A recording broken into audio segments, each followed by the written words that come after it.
بسم اللہ الرحمن الرحیم۔ شروع اللہ کا نام لے کر جو بڑا مہربان نہایت رحم والا ہے۔ سب طرح کی تعریف اللہ ہی کے لیے ہے جو تمام مخلوقات کا پروردگار ہے۔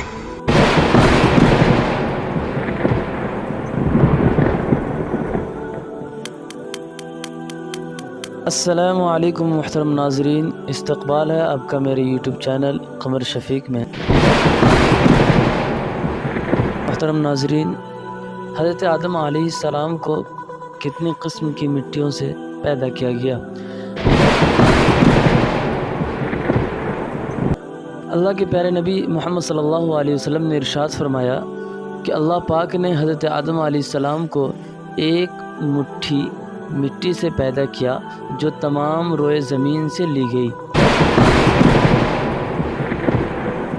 لہٰذا اولاد آدم زمین کے اندازے پر آئی۔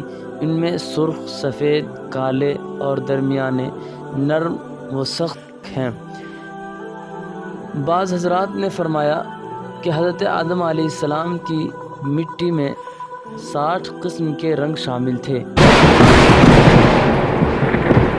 وہ تمام آپ کی اولاد میں پائے جاتے ہیں۔